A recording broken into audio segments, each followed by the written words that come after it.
"You're lying." The courtroom erupted in laughter when Daniel Wright, a single father in worn clothes defending himself without a lawyer, calmly stated he could speak 11 languages, no attorney, no money, no one on his side. The judge shook her head. The opposing lawyer smirked. But minutes later, when a witness suddenly switched to a language no one understood, and Daniel stepped forward asking to speak with her directly, the laughter died completely. The room froze. Who was this man, really?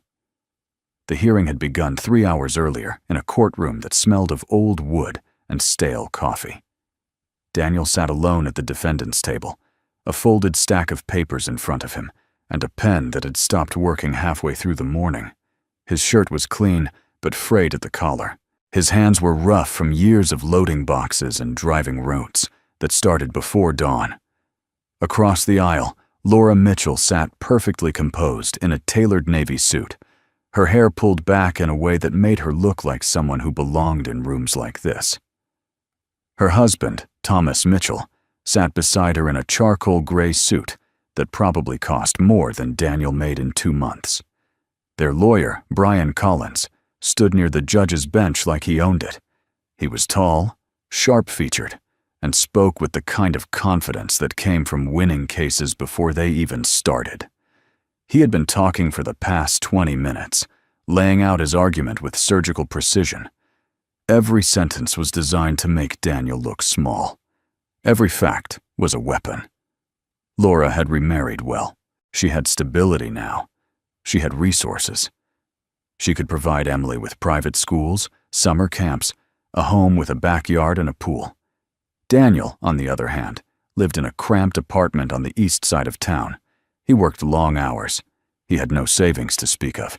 He was, in Collins's words, doing his best, but simply not enough. Daniel listened without moving. He had heard it all before, in different words, from different people. The caseworker who visited his apartment and wrote notes on a clipboard. The mediator who suggested he consider what was best for Emily, as if he had not spent every waking moment of the past 5 years thinking about exactly that. He knew what they saw when they looked at him. A man who drove a delivery truck. A man who bought his daughter's clothes at discount stores and cooked the same 5 meals on rotation because they were cheap and she would eat them. A man who was trying hard, but losing ground. Judge Patricia Henley sat behind the bench with her reading glasses perched on her nose, flipping through the case file as Collins spoke. She was in her late 50s, gray-haired, with the kind of face that gave nothing away. She had been a family court judge for over 15 years, and she had seen every variation of this story. Mothers who left and came back. Fathers who fought and lost. Children caught in the middle of wars they did not start and could not end. She listened, made notes, and kept her thoughts to herself. Collins turned toward Daniel's table and gestured with one hand, his voice measured and calm. He said that no one was questioning Daniel's love for his daughter. That was not the issue. The issue was capability. The issue was what Emily deserved versus what Daniel could realistically provide. He rattled off numbers. Daniel's annual income, the square footage of his apartment, the fact that Emily shared a bedroom with her father because there was no second room. He made it sound reasonable, almost kind, as if he were simply pointing out facts that everyone already knew. Laura sat very still, her hands folded in her lap. She did not look at Daniel. She had not looked at him once since the hearing began. 5 years ago, she had left in the middle of the night with a suitcase and a note that said she could not do this anymore. She had not called. She had not sent money. She had not asked about Emily's first day of school or her 7th birthday, or the time she broke her arm falling off the monkey bars.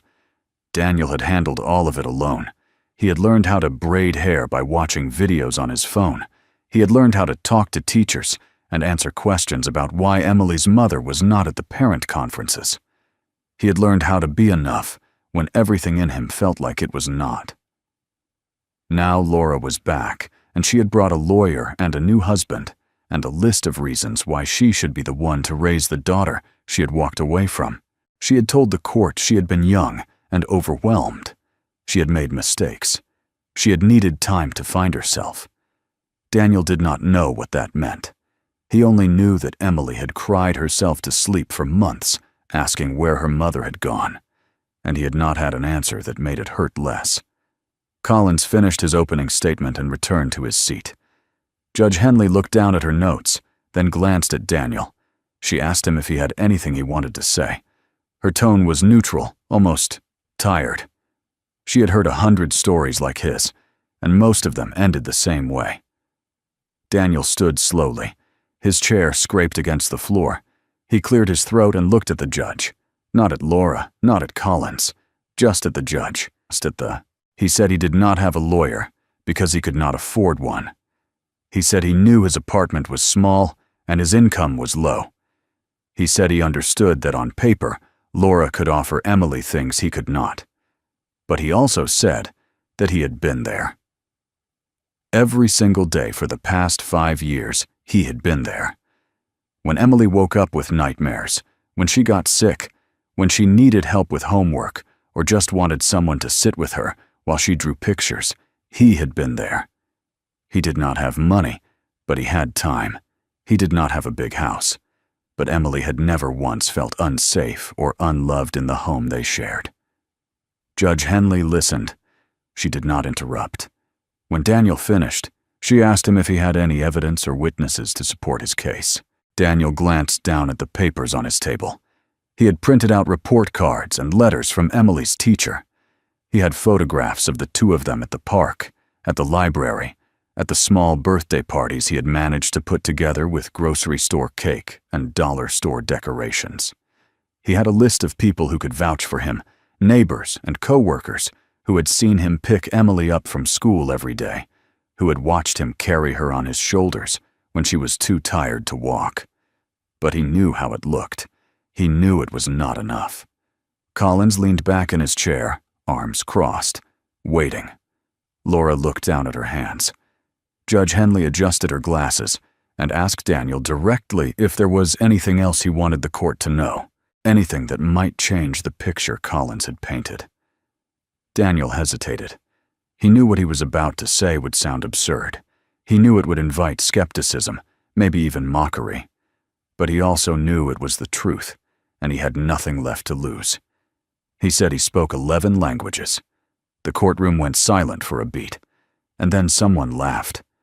It was a short, sharp sound, quickly stifled, but it was enough. Collins smiled faintly and shook his head. One of the clerks looked down at her desk, shoulders shaking. Judge Henley frowned and leaned forward slightly, as if she had not heard him correctly.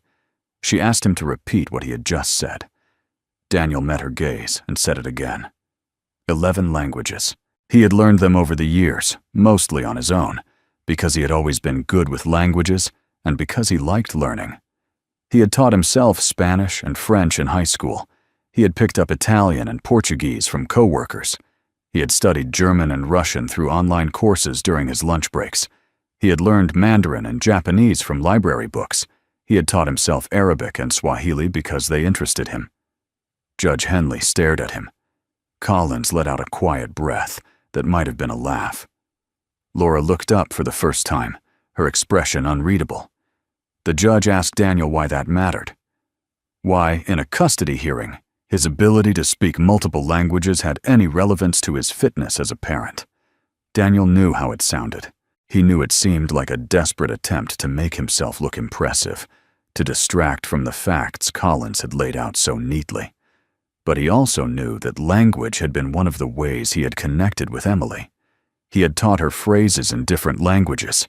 They played games where they tried to name objects in as many languages as they could. It was something they did together, something that was theirs. He tried to explain that. He said it showed he was capable of learning, of adapting, of teaching his daughter that the world was bigger than their small apartment. He said it showed he cared about education, about curiosity, about giving Emily tools she could use. But even as he spoke, he could see the doubt on Judge Henley's face. She was not convinced. Collins was openly smiling now. a cold, professional smile that said he had won. Laura looked away again. Daniel stood there, exposed and ridiculous, knowing he had made a mistake. He had thought honesty would matter. He had thought showing who he was, what he could do, might make a difference. But all he had done was give them another reason to dismiss him. Judge Henley told him to sit down. Her voice was not unkind, but it was final. She said they would hear from the witnesses next, and then she would make her decision. Daniel sat. The room felt smaller now, the air heavier. He looked down at his hands and realized they were shaking. Across the aisle, Collins shuffled his papers, already preparing for the next phase. Laura whispered something to her husband, and he nodded. The hearing moved forward, and Daniel knew he was losing. Collins called his first witness 20 minutes later. Daniel had tried to ask Laura questions during the brief cross-examination period the judge allowed him. He had asked about Emily's birthday. Laura had answered correctly, though her voice was flat. He had asked what Emily's favorite bedtime story was. Laura had hesitated, then said she wasn't sure because it had been a long time. Daniel had asked what Emily liked to eat for breakfast. Collins had objected before Laura could answer, saying the questions were irrelevant to the financial and environmental stability being discussed. Judge Henley had agreed. She told Daniel to focus on material facts, not sentimental details. Daniel had sat down, knowing that the truth about who had been present in Emily's life was being legally dismissed as irrelevant. Collins had moved efficiently through his case. He called Thomas Mitchell to the stand, and Thomas spoke about the home they had prepared for Emily. A 4-bedroom house in a gated community. A yard with a swing set already installed. A college fund they had opened in her name. He spoke calmly, confidently, like a man who had never doubted his place in the world. Judge Henley listened and took notes. Daniel watched and said nothing. There was nothing to say. Everything Thomas described was real, and it was more than Daniel could ever offer. Then Collins called Maria Alvarez. She was a small woman in her early 40s, wearing a plain dress and flat shoes. Her hands were calloused, her face tired. She worked as a housekeeper for the Mitchells, Collins explained, and she had been with the family for the past 8 months. She had observed Laura's interactions with Emily during the visits that had been arranged through the court. She could speak to Laura's readiness to be a mother again. Maria walked to the witness stand slowly, her eyes on the floor. She was sworn in, and Collins began his questions. He asked her about Laura's home. Maria said it was clean and well organized. He asked if Laura seemed prepared to care for a child. Maria said yes. The house had everything a child would need. He asked if Laura had spoken about Emily. Maria said yes. Laura talked about her daughter often. Collins nodded, satisfied, and told Judge Henley he had no further questions. The judge looked at Daniel and asked if he wanted to cross-examine the witness. Daniel stood. He did not know what he was going to ask, but he knew this might be his only chance to hear from someone who had seen Laura up close. He asked Maria if Laura had ever mentioned why she left Emily 5 years ago. Collins objected immediately, calling the question inflammatory and irrelevant. Judge Henley sustained the objection. Daniel tried again. He asked if Laura spent time with Emily during the supervised visits, or if she mostly spoke with the supervisor. Collins objected again. Judge Henley told Daniel to ask questions that pertained to Laura's current ability to parent, not her past. Daniel felt the frustration rising in his chest, but he kept his voice steady. He asked Maria if she had ever heard Laura and Thomas discuss their reasons for seeking custody. Collins started to object, but before he could finish, Maria spoke. She said something in a language Daniel did not immediately recognize. It was fast, emotional, and directed at no one in particular. The court reporter looked up, confused. The interpreter, a woman hired to translate Spanish, frowned and shook her head. She said she did not understand what Maria had just said. Collins stood and asked Maria to repeat her statement in English or Spanish. Maria looked down at her hands and said nothing. Judge Henley leaned forward and asked the interpreter what language Maria had been speaking. The interpreter said she wasn't sure. It was not Spanish. It might have been an indigenous dialect from Central America, but she could not identify it. Daniel felt something shift in the room. He looked at Maria, and she looked back at him for the first time.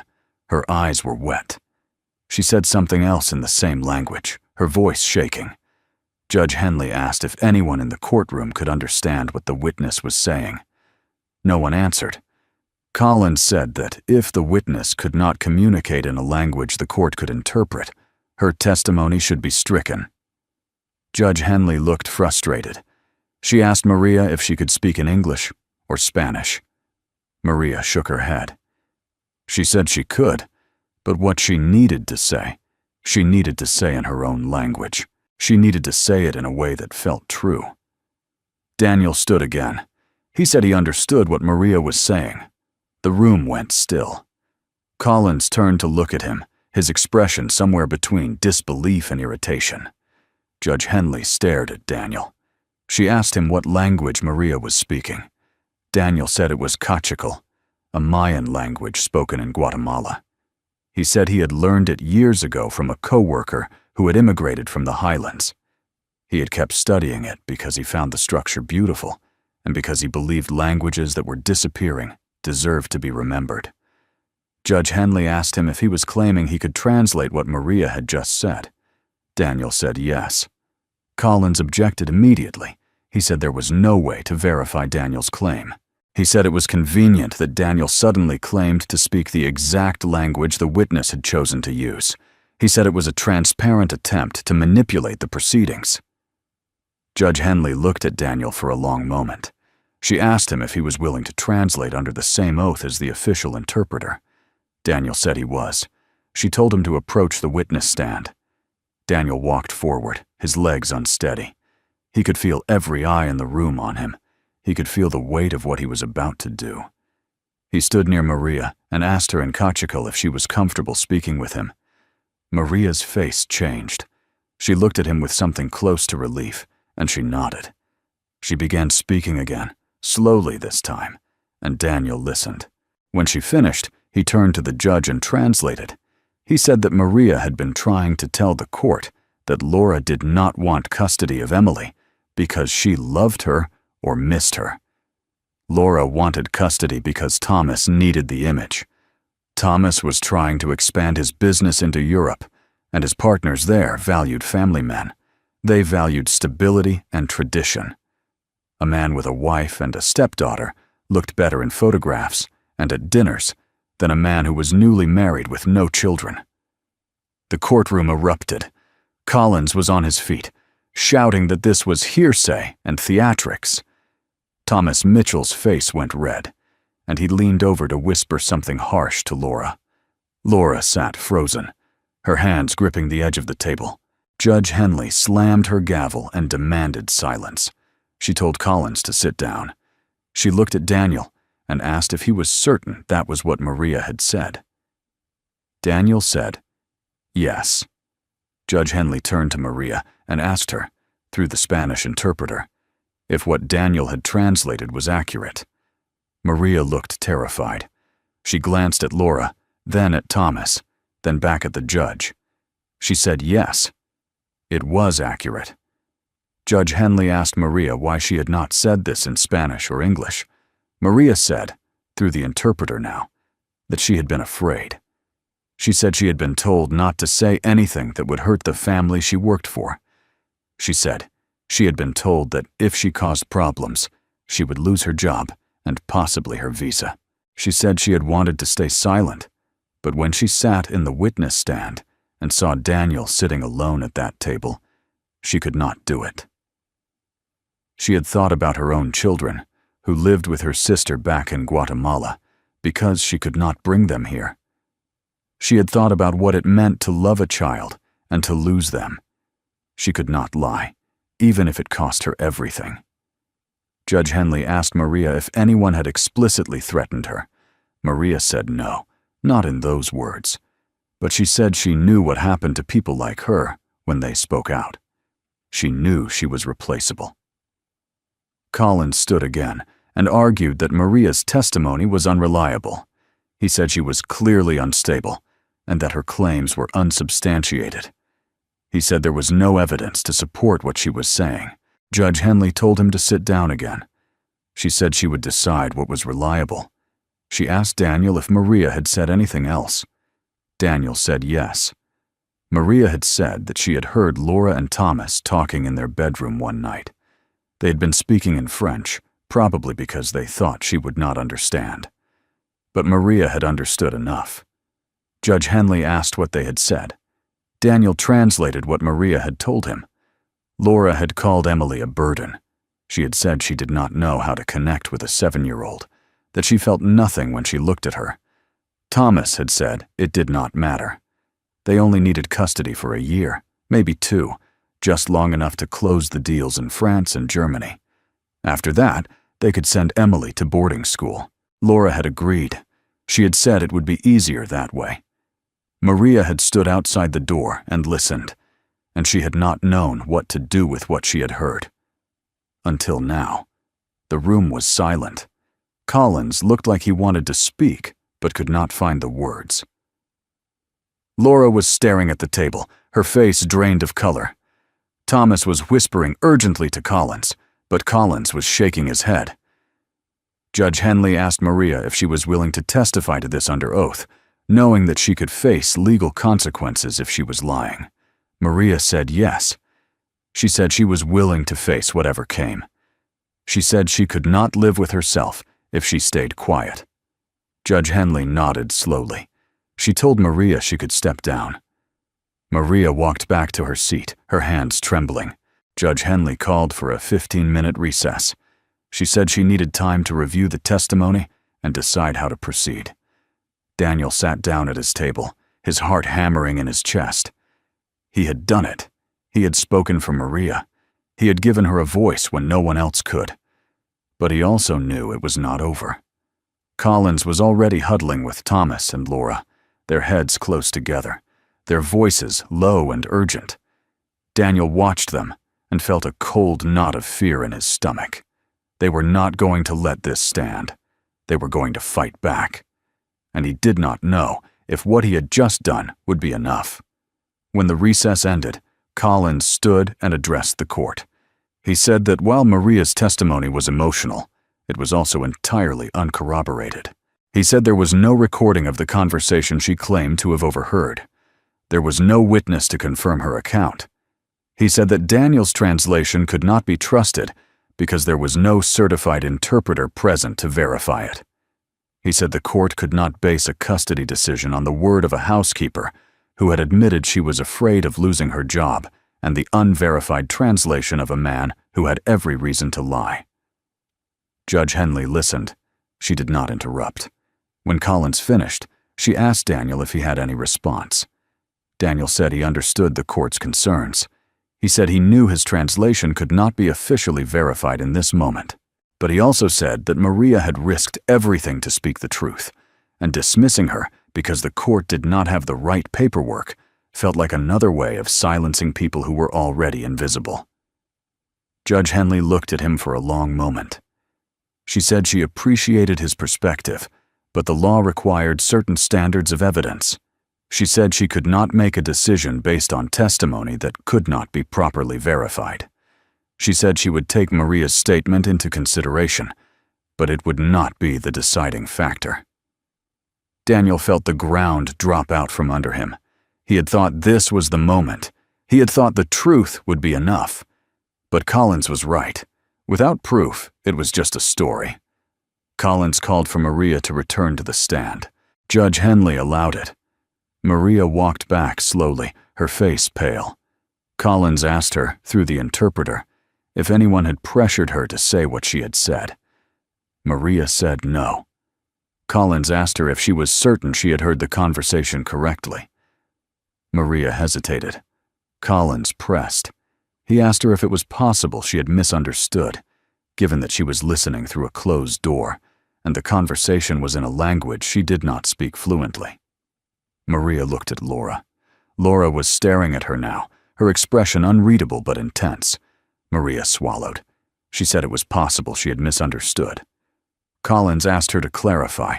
He asked if she was now saying she was not sure what she had heard. Maria looked down. Her voice was barely audible. She said she might have been mistaken. She said she had been tired that night.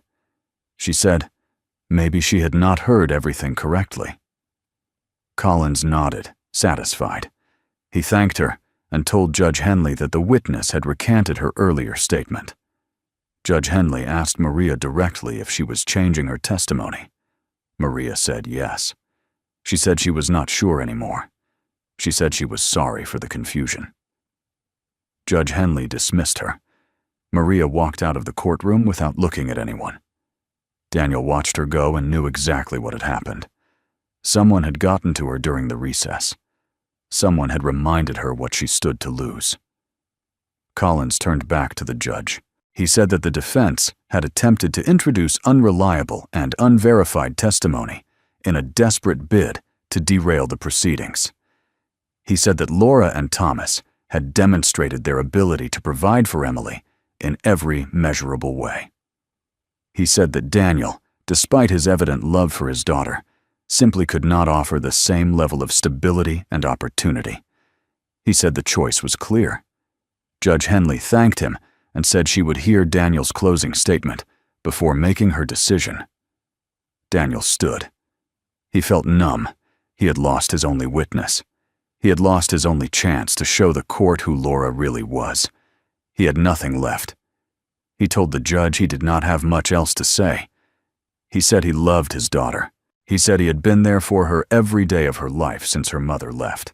He said he knew he could not compete with money or houses or college funds. But he also said that Emily knew she was loved. She knew she was safe.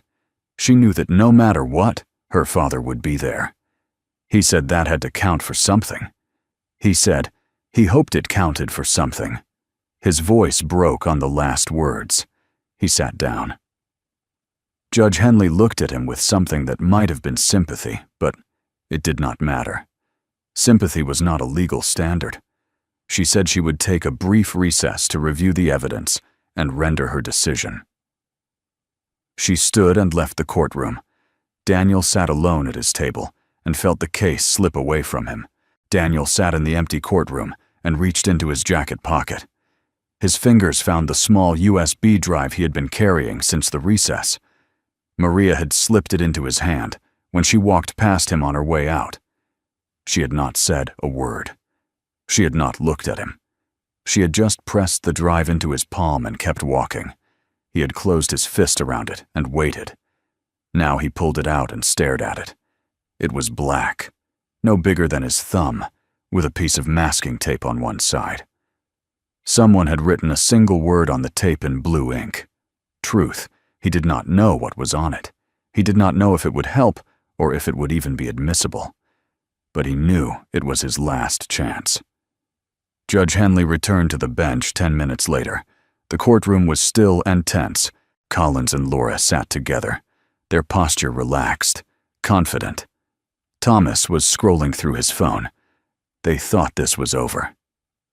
Judge Henley adjusted her glasses and looked down at her notes. She said she had carefully considered the evidence presented by both sides. She said this was a difficult case, as all custody cases were, but that her responsibility was to determine what was in the best interest of the child. Daniel stood before she could continue. He said he had one more piece of evidence. Judge Henley frowned. She said he had already presented his case, and the time for new evidence had passed. Daniel said he understood, but he asked the court to consider what he had just received. He held up the USB drive. He said it contained a recording that was directly relevant to the case. Collins was on his feet immediately. He said this was a violation of procedure. He said Daniel could not introduce evidence that had not been disclosed during discovery. He said it was grounds for sanctions. Judge Henley looked at Daniel and asked where he had obtained the recording. Daniel said it had been given to him by Maria Alvarez during the recess. Judge Henley asked why he had not mentioned it sooner. Daniel said he had not known what was on it until now. He said Maria had been too afraid to speak openly, but she had found another way to tell the truth. Collins argued that any recording made without consent was inadmissible and possibly illegal. Judge Henley asked Daniel if he knew how the recording had been made. Daniel said he did not. He said he only knew that Maria had given it to him and that she had risked everything to do so. He said the court owed it to Emily to at least see what was on it. Judge Henley was silent for a long moment. She looked at Collins, then at Laura and Thomas, then back at Daniel. She said she would review the recording in chambers before deciding whether it could be admitted. She said if it was found to be improperly obtained, it would be excluded, and Daniel could face consequences for attempting to introduce it. Daniel said he understood.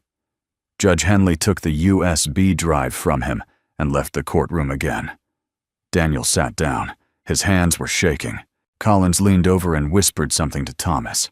Thomas's jaw was tight. Laura stared straight ahead, her face unreadable. The wait felt endless. Daniel counted the seconds, then stopped, because it made the time move slower. He thought about Emily. She was staying with a neighbor during the hearing, a kind older woman who had watched her before when Daniel had to work late. Emily had asked him that morning if she was going to have to leave. She had asked if she would have to go live with her mother. Daniel had told her he was going to do everything he could to make sure they stayed together. She had hugged him and told him she loved him. He had held her and tried not to let her see how afraid he was. Judge Henley returned after 20 minutes. She was holding a folder now, and her expression had changed. It was harder, colder. She sat down and placed the folder on the bench in front of her. She said she had reviewed the recording.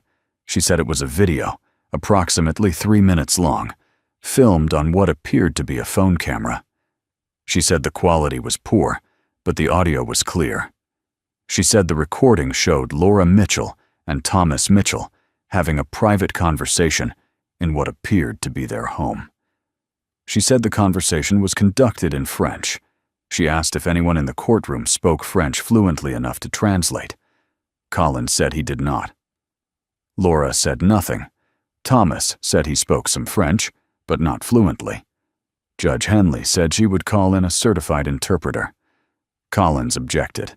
He said the recording was obtained illegally and should not be considered under any circumstances.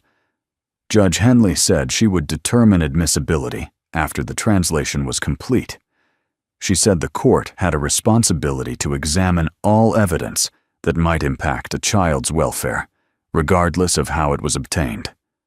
She called a recess and instructed her clerk to find a French interpreter immediately. Daniel sat and waited. Collins paced. Laura whispered urgently to Thomas, and Thomas shook his head, his face dark. The interpreter arrived 30 minutes later. She was a middle-aged woman with graying hair, wearing a professional suit. She was sworn in and given a laptop with the video file. She watched it once, then asked to watch it again. Judge Henley allowed it. When the interpreter finished, she turned to the judge and said she was ready to provide a translation. Judge Henley told her to proceed. The interpreter said the video showed a man and a woman sitting in what appeared to be a bedroom. The man spoke first. He said they needed to be more careful about what they said in front of the staff. The woman, identified as Laura by the interpreter, said the housekeeper did not speak French, so it did not matter. The interpreter continued. Thomas said the custody hearing was going well and that their lawyer was confident they would win. Laura said she hoped it would be over soon. Thomas asked if she was having second thoughts. Laura said no, but that spending time with Emily during the supervised visits had been harder than she expected. She said she did not know how to talk to her. She said Emily felt like a stranger. Thomas said it did not matter. He said they only needed custody long enough to finalize the deals in France and Germany. He said his business partners needed to see him as a stable family man, and a stepdaughter was better than nothing. Laura said she understood, but she asked what they would do after the deals were closed. Thomas said they would send Emily to boarding school. He said there were good schools in New England that took students year-round. He said Emily would get a better education there anyway, and they would not have to worry about day-to-day parenting. Laura said that sounded reasonable. She said she felt guilty sometimes, but that this was the practical choice. Thomas said guilt was useless. He said they were giving Emily opportunities her father never could. He said that was what mattered. The video ended. The interpreter closed the laptop and looked at Judge Henley. The courtroom was completely silent. Collins sat very still, his face pale. Laura was staring at the table, her hands gripping the edge so hard her knuckles were white. Thomas was looking at the interpreter like he wanted to argue, but no words came out. Judge Henley asked the interpreter if she was confident in her translation. The interpreter said yes, absolutely. Judge Henley asked if the voices on the recording were clear enough to identify. The interpreter said yes, the man and woman were clearly audible, and their conversation was unambiguous. Judge Henley thanked her and dismissed her. Judge Henley turned to Laura and Thomas. She asked them if they had anything to say about the recording. Thomas started to speak, but Collins put a hand on his arm and told him not to say anything without consulting privately first. Judge Henley said that was his right, but that the recording spoke for itself. She said she had spent 20 years on the family court bench, and she had heard every excuse and justification imaginable. She said she had seen parents fight over money, over pride, over revenge, but she had rarely seen anything as calculated and cold as what she had just heard. She said the video made it clear that Laura and Thomas were not seeking custody out of love or concern for Emily's welfare. They were seeking custody for business purposes, with the explicit intention of removing Emily from their daily lives as soon as it was convenient. Judge Henley said that Maria Alvarez's testimony, which had initially seemed questionable, was now corroborated. She said Maria had clearly overheard the conversation and had been brave enough to record it, knowing it might cost her everything. She said the court would be opening an investigation into whether Laura or Thomas had threatened or intimidated Maria into recanting her testimony. She said witness intimidation was a serious crime, and if evidence of it was found, charges would be filed. Collins tried to object, but Judge Henley cut him off. She said she had heard enough. She said she was ready to make her ruling. Judge Henley looked directly at Daniel. She said she owed him an apology. She said she had been skeptical when he claimed to speak 11 languages. She said it had seemed implausible, even absurd. But he had been telling the truth, and his ability to communicate with Maria Alvarez had uncovered facts that would have otherwise remained hidden. She said the court had failed Maria by not providing an interpreter who could understand her native language. She said the court had failed Daniel by dismissing his claims without proper consideration. She said she was grateful that despite those failures, the truth had emerged. She said it was a reminder that the system was not perfect, and that sometimes justice required people to fight harder than they should have to. Judge Henley said that based on the evidence, including the testimony of Maria Alvarez and the content of the video recording, she was denying Laura Mitchell's petition for custody. She said Daniel Wright would retain full legal and physical custody of Emily Wright. She said the court found no evidence that Daniel was unfit or unable to provide a safe and loving home for his daughter. She said that while Laura and Thomas could offer material advantages, those advantages meant nothing if they came with emotional neglect and manipulation.